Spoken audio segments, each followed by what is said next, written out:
blue-white flash decks have they have so many angles of attack. They can play like this card advantage control game with Sphinx's Revelation. They can play a tempo game with Feeling of Dread and Unsummon.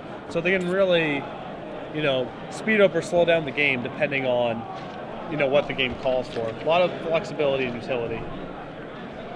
Justin just with a third land and passes back.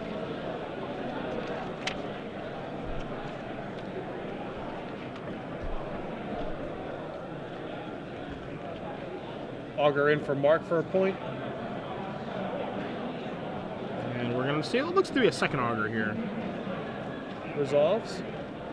And we are going to put them all to the bottom for Mark. Let's see if Mark has a land drop to go along with this. Looks like there's a Howl Fountain hiding out there. So obviously in control mirrors, not something I'm particularly good at, but one thing that I do know is that missing your land drop's not so good. Yep. Not so good. As we see, it's another Cycle to Azorius Charm here. That's kind of step one in your control mirror. So make sure you hit your first 5 to 6 or 7 land drops so you can get your spells online.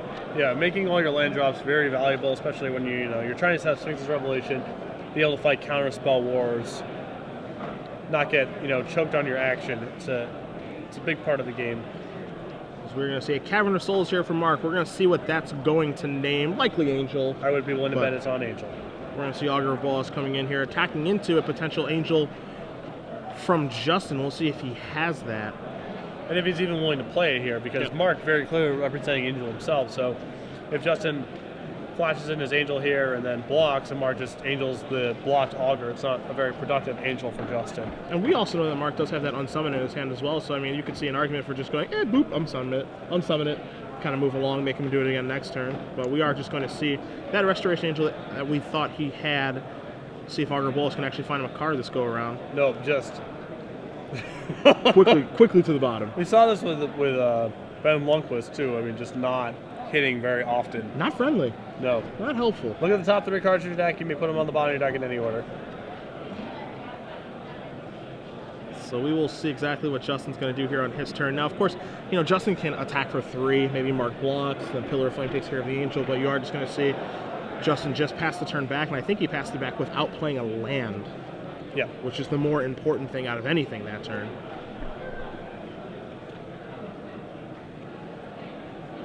Mark going to keep up the Lumigrid Warden beatdowns here. Everyone's favorite 1/3. Coming across. Let's see if Justin has another Restoration Angel here. There's a bevy of cards he can have here. Snapcaster Mage for one of those. Azorius Charm. Just a lot of options. As we do see the Restoration Angel get in front of the Augur of Bolas. But there's nothing that threatening, right? Like if you played another Restoration Angel, Mark has his Unsummon that can mitigate whatever block. And as we have seen earlier from both Mark and Ben in this tournament, as we see Azorius Charm targeting that Restoration Angel, it's all about using your as much mana as you can every single turn. Yep. That's what really gives this blue-white Geist deck its advantage, but also in the same token, the blue-white-red Flash deck as well. Yeah, you have to be... Alright, there's a rewind here on the Azorius Charm. Take that, rewind it back. It's going to resolve. That's a singleton rewind. Good singleton to have in this deck, too. Yeah. I like it quite a bit. It's not something anyone's ever going to play around. It's effective when it works, as you can see right now. Just a nice card to have access to in this deck. Yeah, if that was a normal counter spell, Mark could have just said, alright, fine, unsummon your Angel, take the damage, now you have to spend your next turn casting it, but rewind was devastating. We'll see if Justin has any end of turn effects here. Looks like we might see a Thought Scour. That's what we're going to see. Targets himself, turns over an Unsummon, turns over a Clifftop Retreat, and draws himself a new card.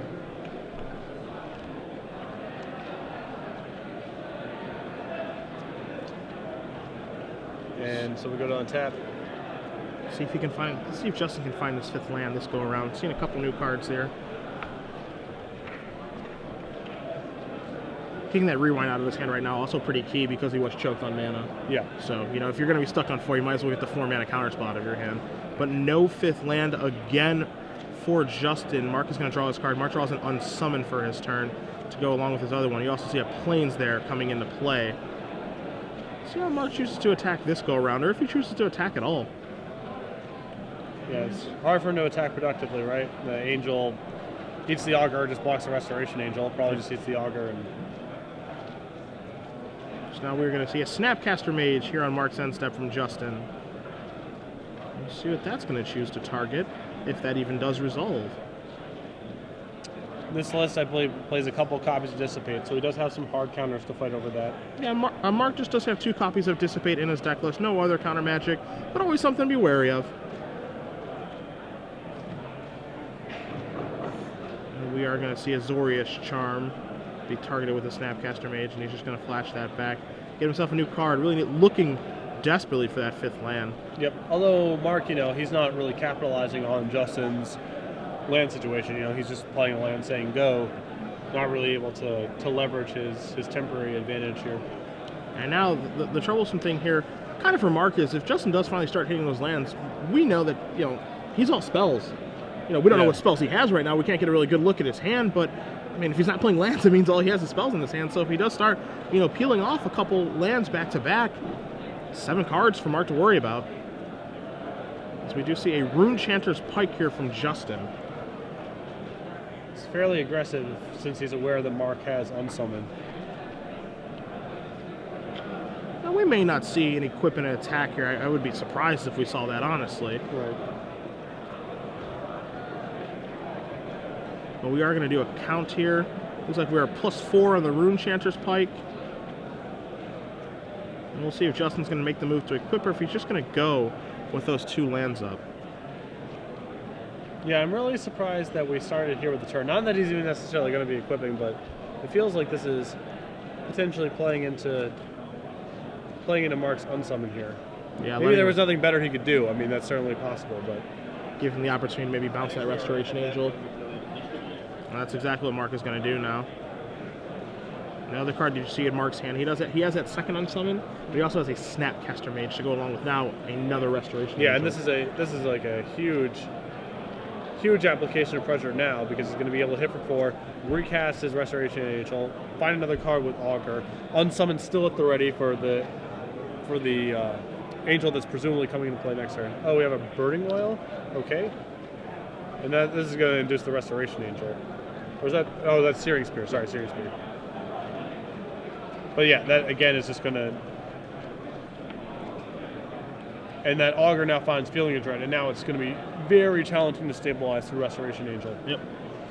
This is exactly what we saw earlier in Mark's match round 1. This is what we saw in Ben's match round 4. The snowball effect that starts taking place. Now, once this deck does get ahead, because of cards like Unsummon, because of cards like Feeling of Dread, and being able to reuse them, with Snapcaster Mage, you can always keep yourself ahead just long enough to get the game over with. Now, the question here that we have to ask for Justin as we see him coming across with Snapcaster Mage is, does he have the Supreme Verdict? Sure. Which he has one in his deck, and he does. Yep. So you're going to see Mark bounce his Restoration Angel. Let the other 2 go away. And again, Justin without the land drop. We see Mark does draw a Snapcaster Mage here, so maybe Mark is going to take the opportunity to get this Restoration Angel in now through any counter magic. Especially because Justin is a little bit bottlenecked. Well, I think he wants to just Snapcaster for value a little bit here, because he knows because of Cavern that he can get his Restoration Angel to resolve. So I would assume he wants to just Snapcaster for value a little bit, and then Restoration Angel after that. Okay. Let's see what we're going to see here from Justin. We're going to see an Augur of Bolas, a card that, of course, cannot find lands. Or spells, often. Yeah, depends on who you are. As we do see Thought Scour found for Justin. Very lucky. His Augur is friendly. We saw Restoration Angel and Hallowed Fountain get moved to the bottom.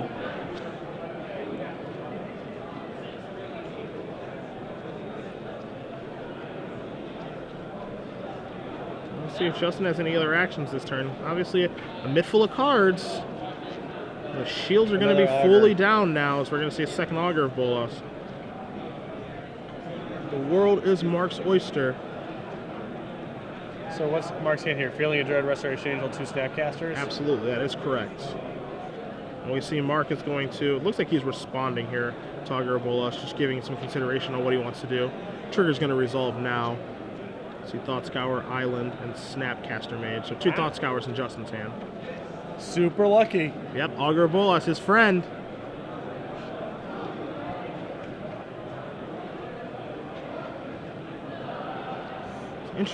I'm very interested to see what Mark's plans are going to be this turn. Maybe it's just going to be as simple as Restoration Angel.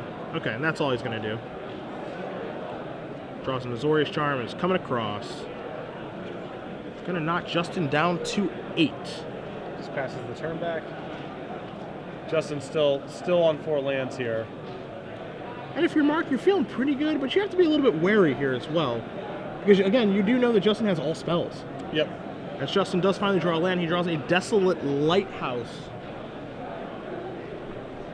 Well, they have to feel pretty good that, it doesn't really matter if you're drawing cards off those augurs if you don't have the time to deploy them. So they aren't actually really pure sources of card advantage yet, I would argue, because Justin's so bottlenecked on mana. And he sort of can't afford to also just say discard pass, so he has to start committing mana on his own turn, and that plays right into the way that Mark would ideally want the games to play. So now we see a Pillar of Flame here, Justin, a second Pillar of Flame targeting the Restoration Angel, and we're likely going to see a fight here. We're going to Snapcaster or Unsummon, I would wager. Yeah.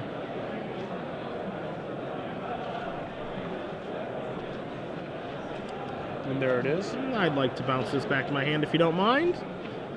And that's going to happen. And that's the sequence where I really like the Blue-White Geist deck in this matchup, because it's just much easier for it to deploy its cards efficiently and not wait for the situations to arise where they're efficient, which is the problem with, something like Pillar of Flame. Pillar of Flame clearly good in other matchups, very good in fact, but here it's very hard to cobble value out of. As we do see, Justin did move the Runechanter's Pike over to an Augur of Bolas. Mark burning the first half of his Feeling of Dread to tap those guys down. Snapcaster coming in and knock Justin down to 6. Yep. Saving Mark both a variety of a lot of his life and gets in for 2 with the Snapcaster, which is significant because reducing the Justin to 6 means that the Restoration Angel is lethal in 2 turns.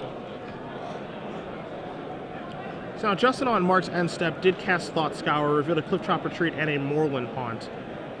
Did take his draw step as well, so we'll see if he's able to A, hit his 6th land, and B, what can he cobble together knowing that there's almost assuredly going to be a Restoration Angel here coming on the end step. And I like Mark not landing his Restoration Angel there while Justin was tapped out. A lot of people would have had that instinct, but he does have to be conscious of Snapcaster Mage for Supreme Verdict. Yep. So just being a little more conservative with it, I believe, is the right course of action here. So you do see Justin is coming across with a large Augur of Bolas. We'll get the plus X plus O for you guys, let you know exactly how much he is coming across for with that Pike momentarily, but Mark has accepted the damage, and now we're going to see some end of turn effects. And it's going to start with the Thought Scour. And that Augur Bolas was a 10-3, so that Runechanter's Pike is plus 9. Something you cannot ignore. Yep. A lot of damage, but Mark again still has Feeling of Dread at the ready. He has, Azorius Charm Unsummoned. He has a lot of ways to defend from that last Pike hit. So what we saw from Mark there was a Thought Scour, and now you see him casting a Restoration Angel. Of course, if this does resolve, he will attempt to blink Snapcaster Mage, and he'll probably just rebuy that Thought Scour again, get him a little bit deeper in his deck, create that velocity for himself. So I think Justin is just contemplating a response here. Maybe this is a spot for him to land the Restoration Angel he needs to land. And as we have seen many times over the course of this weekend and previous weekends I've done coverage with you, Justin is in that spot where he just needs to get the cards out of his hand. Yeah, he has to. He definitely has. If this game goes on for 7 more turns, Justin's a huge favorite. Yes. But he might not get 7 more turns. So that Thought Scour from Mark, that was flashback with Snapcaster Mage, turns over an island on a plains, draws a mystery card that we just don't know yet, but the shields are down right now for Mark. Justin has the opportunity to potentially resolve a Sphinx of Revelation, can resolve a Restoration Angel, whatever he'd like to do. This is the time that I think he's going to want to take to do it. Yes. Not going to get a better spot than this. The only danger, of course, is that by Justin tapping out or, making a move here, Mark gets to, this is all on Justin's end step. Yes. So Mark then gets to untap and do what he wants to do. So we'll see if Justin wants to leave shields up or take some of the shields down. Looks like we're going to see some of the shields come down here with that Restoration Angel. I think we have to do this. I think I agree with you there. So we do see an Angel bounce Augur Bolas. Now this is something we're a little more used to. 3 lands, that looks about right. Augur missing for Justin. And Mark gonna untap here. Gonna draw his card. Finds a Sphinx's Revelation. Haven't seen one of those yet in this game from either player. It's a funny thing too. Like, obviously, it's a very good draw, but you're almost thinking, I don't know if Mark can afford to take a turn off revelating when Justin's the one who probably has an extremely powerful hand. Mark is the one that's ahead right now. He needs to close this one out. Yep. But does he have the tools to do it, or does he need the Sphinx's Revelation to find those tools? That's the question. Yeah, I mean, Revelation is good here, but you almost imagine if you're in Mark's shoes, you'd rather draw even Unsummon or Snapcaster Mage or another Feeling of Dread instead of that Revelation.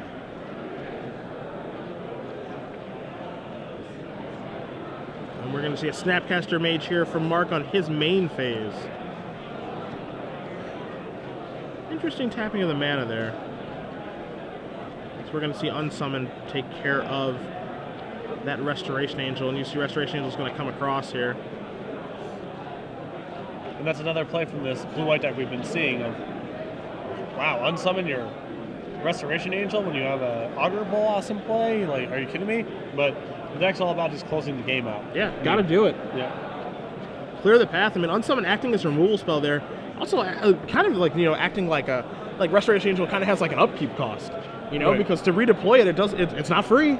It does cost 4 mana, and with Justin only having 6, that's a big deal. He's going to be able to make a Moorland Haunt token here, we assume. Again, Feeling of Dread still there. I mean, he's just, another chance for this blue-white deck to just sort of squeeze out another win against an opponent with a ton of action left in their hand. We've seen this a lot at the Invitational, and we've seen a lot today so far as well. So we do see Justin plays a Hallowed Fountain there. And, he's dying for land drops here. But as we've also mentioned over the course of this weekend, by playing additional colors, again, those Ravnicals aren't free. If he was playing maybe blue-white instead, it would be an island or a plains or something like that. But he can't afford to take 2 and go to 1 here, of course. As you see the new player token here. Brian Kibler, he doesn't feel like a spirit to me. No. He really doesn't. Human. Yeah, definitely human. Maybe a dragon token. If they make 1/1 dragon tokens, that would be odd, I suppose. Yeah. I'm trying to think of a baby, there were ever baby dragon tokens. I guess Rock Egg is the closest. Yeah, there had to be. Little whelp with fire breathing. But we see Restoration Angel coming in here, and we also see the spirit token Brian Kibler attacking. And we are going to see that Restoration Angel most likely. And there it is. See the blink effect on the Augur Bolas. See Pillar Flame. 2 lands being put to the bottom. I feel like we're probably going to see that Feeling of Dread. Yeah. See Thought Scour here. I think he's looking for his 1 unsummon.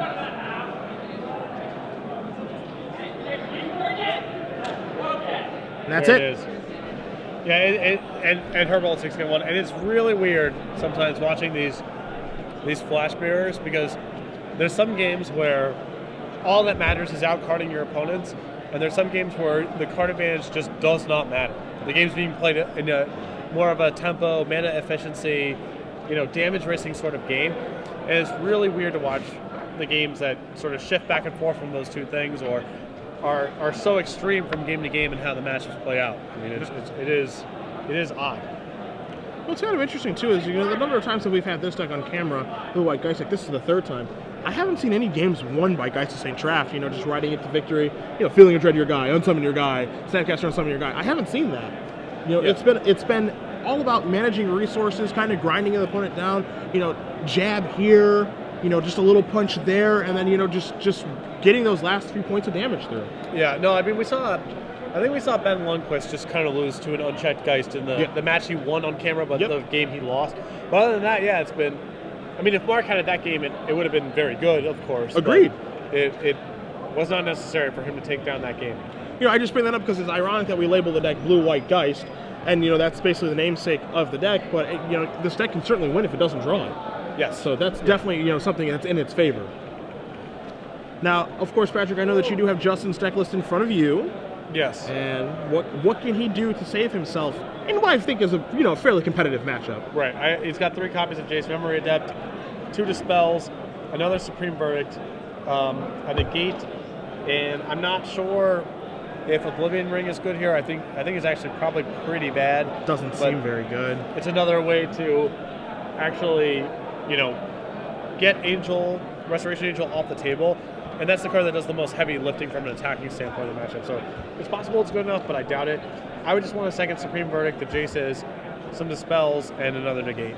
Now, the interesting thing, about Oblivion Ring in this matchup is I agree with you on the surface. It doesn't seem very good. But if you are on the same line of thinking as Justin is when he was building his sideboard, you see there are 3 copies of Jace Memory Adept in his sideboard. Yeah. Oblivion Ring, a natural answer to that. And if you look at Mark's sideboard, you'll see 2 copies of Jace Memory Adept. So, there could be when he sees those Oblivion Rings, he goes by those, and he also goes by his Jaces when he's sideboarding, and he says, well, Mark might have Jaces too. Right. So maybe I need these Oblivion Rings to kind of hedge against that? Yeah, maybe. And, the fact that he has Oblivion Ring in his deck instead of Detention Sphere, which he can easily cast, to me implies that maybe that it is for similar matchups, because if I plan on Oblivion Ring Restoration Angels, then clearly I want Oblivion Ring instead of Detention Spheres because I have my own Restoration Angels. So it'll be interesting if we do see those Oblivion Rings come in. I wouldn't be surprised either way. Yeah. Is the thing. If we do see one in his opening hand or for one of his draw step, I think the line of thinking is, I need this for opposing Jaces. Right. So they're really going to have a hard time if one does resolve. Taking a look at Mark's sideboard, outside of those 2 Jace Memory Adepts, you're going to see 2 Dispels, which we saw earlier in the tournament. You're also going to find 3 Purify the Graves. Pretty good at breaking up Snapcaster Mages if you want to take that route. I'd be surprised to see all 3 come in, of course. Yeah. 3 Supreme Verdicts and 2 Negates, and then 3 Knight of Glories, which those aren't really here for this particular matchup. I think we're going to see 2 Negates join us, along with 2 Dispels and 2 Jaces. And then I wouldn't be surprised to see some number of Purify the Graves. You don't need to bring in all 3, maybe just 1 as a small hedge, kind of blow out a Snapcaster Mage. But again, it's not something that he has to bring in. It's not like Dispel where it's 100% coming in. Yeah, and Mark's looks like Mark's taking a mulligan here. And I think, the more and more I'm watching these games, the more I feel like Azorius Charm is just really anemic in the mirror match. It's just a lot of the guys you don't want to sit on top of the deck. Unlike Unsummon, Unsummon's very good at leveraging your Restoration Angel. We saw it all the time in that game where Mark was just unsummoning Justin's Restoration Angels and attacking. You can't run the same play with Azorius Charm because the defender gets to block first, so there's no damage dealt. And so it wouldn't surprise me if you're supposed to sideboard, basically, I need to remove all these Azorius Charms, so if I have something that's even fringe, like let's say 1 or 2 copies of Purify the Grave, maybe I'm supposed to have those instead because Azorius Charm just doesn't do anything. Yeah, Azorius Charm is basically just an overcosted Obsessive Search. Right. Just a card that just does cycle. I mean, it is nice to be able to increase your velocity at the beginning of the game to cycle those cards, to make sure that you do hit your land drops. But at the end of the day, I think you'd also like, for your cards to actually do something. Yeah, for sure. That's the trade-off.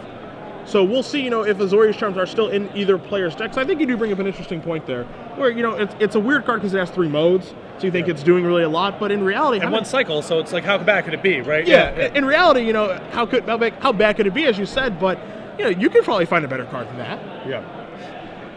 It's been surprising. I associate Azorius Charm with a large part of the reason this deck's good, but in the mirror match, it just doesn't really do anything. So we are going to see a Howled Fountain untapped here for Mark and knock himself down to 18, representing a Thought Scour on Justin's end step. And you do see a Jace Memory Adept in Mark's hand. You see that Sulphur Falls coming to play for Justin tapped. Thought Scour going to fire off here. We're going to see it Dissipate and Augur of Bolas. I don't know what Mark drew for his turn, but we do see a Glacial Fortress there. So hitting his land drops so far. Yep, and that's that's the most important thing to start the game. Absolutely. And what you see here, I don't think Justin hit his. Okay, he's thinking things through. All right, we're going to see an Augur of Bolas. I think he's got a Cliff Chop Retreat in his hand at the minimum.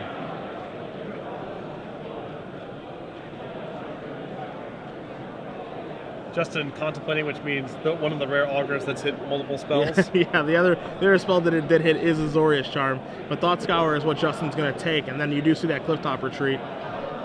You're going to see a Think Twice here from Mark. You do see again with Justin's deck that mana base, that slow mana base. Yep. With those, those lands that do come into play tapped, unless you do have, a certain requirement met. And Mark's going to capitalize on this with Geist of St. Traft. Absolutely. So Geist of St. Traft is going to join the fray here. You see Justin's going to play that Morlin, so both players do have a copy of that in play right now. And now this is phase one of this game. Phase one involves hitting your land drops, and then if there's a Geist, you have to deal with the Geist. Yep. So that's where we're at right now for Justin. And now it's Mark's job to keep that Geist coming on through. So we do see a Augur of Bolas. Rewind would not be bad here. No. We don't see Rewind, but what we do see is Dispel here from Mark off of the Augur. So Justin really needs Restoration Angel here, I would wager. It'd be a big one right now. Actually, it wouldn't surprise me if Mark was just unwilling to attack into this Augur unless he has an unsummon or some way to back it up. Mark going to put Halfon into play tapped and just does kick the turn back to Justin, not willing to attack into what could be a potential Restoration Angel. We are just going to see a Thought Scour here from Justin. Does not find a creature to go along with his Moorland Haunt. 2 Steam Vents by the wayside there. We'll see if Justin, milling those 2 lands. We're going to see another Thought Scour here, targeting himself. Supreme Verdict, Glacial Fortress down. So he has milled 3 lands. So, this is a deck that does play 24 lands. Maybe he's milled too many. We'll see if he's able to hit his 5th land drop. Land drops moving forward. And unfortunately for him, no creatures to go along with his Moorland Haunt. Yeah.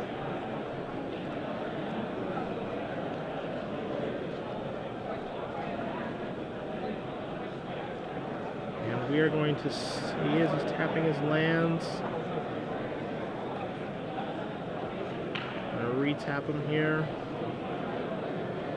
Cycle Azorius Charm. Yep. Looks like he's desperate for a 5th land again, just like the first game. And now, that's it. Now Herberholtz can really start taking advantage. I mean, he can't go too crazy here because he has to worry about Supreme Verdict, but he can definitely start pushing. You see Mark does attack with the Geist of St. Traft and the Augur Bolas, triggers that. So we will have an Angel joining us, but the scary part here right now is that if Justin doesn't have a negate in his hand and he only plays 1 in his sideboard, we're gonna and we know that there's no Syncopate looming because there's none in his deck list. I suspect. Oh, and I was gonna say I'm willing to suspect that Mark wasn't planning on playing Jace this turn because otherwise he probably would have held back with Augur Bolas to bounce off the opposing Augur. Okay. Just set up his defenses. Now with Justin making this move and just trying to trade with Geist, I wouldn't be surprised if Mark's not going to try to stick it this turn, but he did have a window there where he could have. You're going to see Snapcaster. What you see there is Snapcaster Mage on Dissipate. Right, which Mark had milled over earlier off of one of his Thought Scours.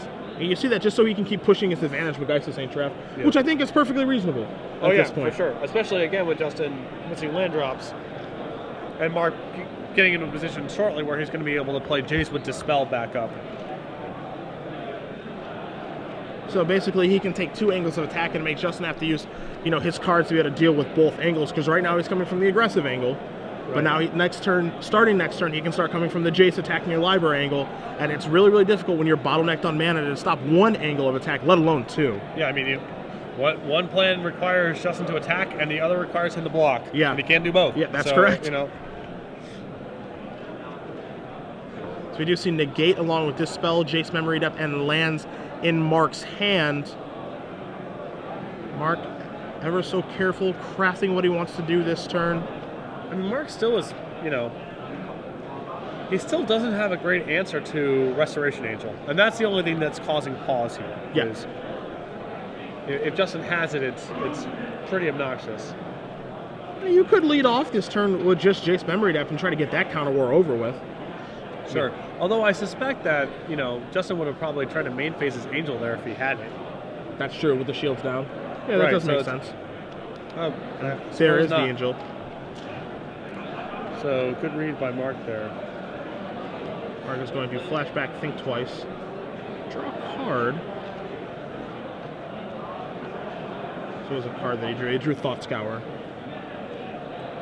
So your Restoration Angel blink there. We see it hit a Dissipate off of the Augur Bola. So now Justin again going to untap. Justin desperately looking for land drops. Does find one with the Plains for the draw step. Even his like colored mana situation is not awesome, even with his 5 lands in play. Yeah, the basic play oddly in the enough. Moreland Haunt, yeah. Yeah. Even cycling Azorius Charm, you know, that one turn meant there was a lot of other things he couldn't do because he had a Moreland Haunt in play. As now you do see Mark using the Moreland Haunt, putting the Brian Kibler Spirit token into play. Mark does draw an island for his turn. Yeah, it's kind of odd that he does have 5 lands in play, but, you know, cycling an Azorius Charm right now, for example, for Justin, would leave his shields down for double blue for the Dissipate. Right. So kind of strange, actually, that that's what actually is happening. Mark gonna 5 lands in play, 3 of them are dual lands, and kind of subtly having colored mana issues. Yeah. Yeah. Now we're going to see a Sphinx's Revelation here for 2. Let's see if Mark finds this worthy of fighting over. Please come to side. 2-head giant team Bullington Flag. Please come to side. It's enough for Mark. And Mark is going to opt to dispel that. Now, you know, there's an interesting area there where you can choose dispel or negate there, but I think Mark has his own Jace Memory Adept in his hand. He's like, I'd rather, you know, if Justin does slam down his own Jace, negate that because I can't dispel it. Yeah. We are going to see a Thought Scour here. It's a little different game 1, but games 2 and 3 had to be very conscious of Planeswalkers in the mirror match because that's the path that a lot of these decks go in the post-board games. So we see Unsummon and Moreland Haunt turned over. Mark does draw a mystery card. But no creature for his Moreland Haunt that is in play. We see another Dispel in Mark's hand now. You always are just wondering if he's ever going to pull the trigger on this Jace Memory Adept. He's done a nice job of gumming up the ground. Yeah. To make it so that Jace is pretty good. And he does have that flying blocker in the Spirit token. But when does one pull the trigger on the Jace Memory Adept?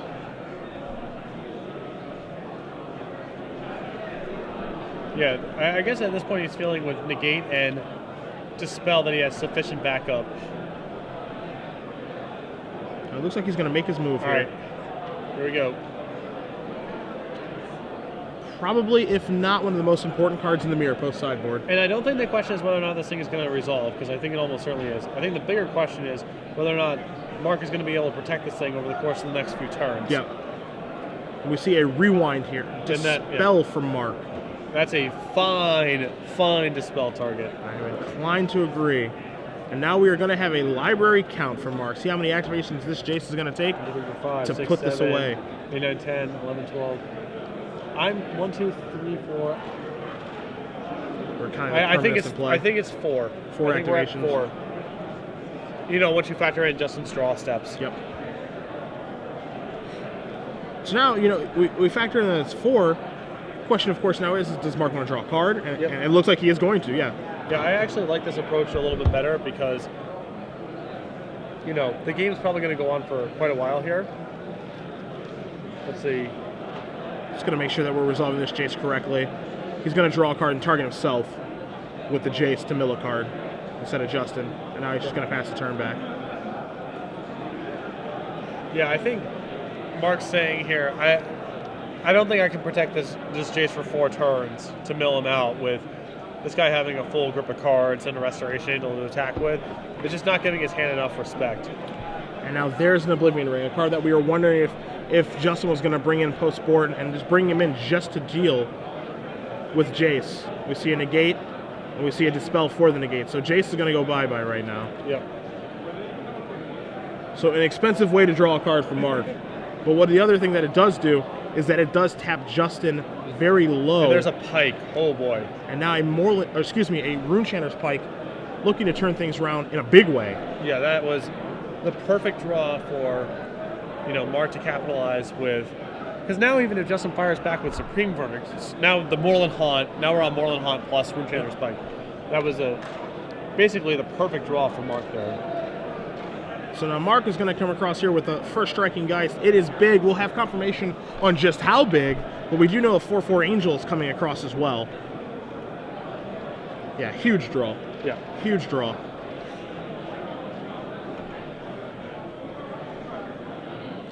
So now Justin has to consider, do I want to chump block with Herberholtz? Can I afford to take this hit? You know, I'm at 15, and I got a 4/4 coming my way as well. Yeah. And does Supreme Verdict even do anything next turn? Yeah, that's the biggest issue. All right, that block definitely represents that we're going to cast Supreme Verdict. Yeah, that's how. Just chump block the 4/4. That's what it feels like to me too.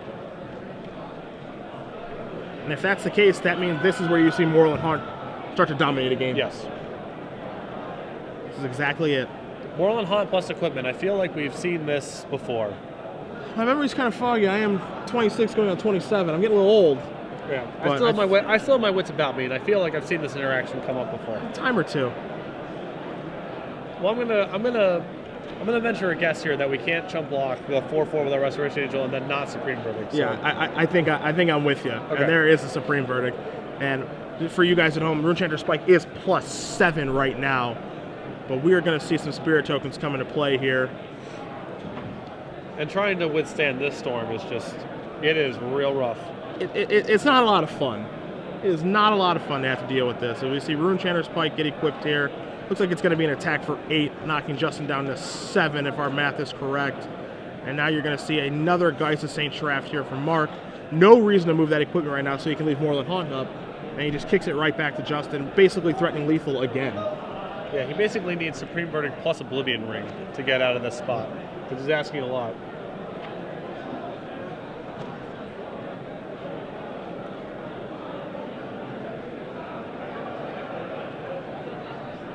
Troublesome thing from Justin, it's just both games he's really just been bottlenecked on mana. Yeah. You know, it's just really had, you know, he's had the spells. Of course, when you're not hitting your land drops, you're drawing spells. He's had the spells, he just has to be able to get them out in time. Right, I mean, but this is also the reason that you were playing cards like Think Twice instead of cards like, Searing Spear. You just always get to be moving your deck along. As we do see an Oblivion Ring here from Justin. Likely going to be trying to take out that Runechanter's Pike. See, Mark, giving this a thought. Not sure what the last card is in Mark's hand. I believe it's blue. It's going to take care of that.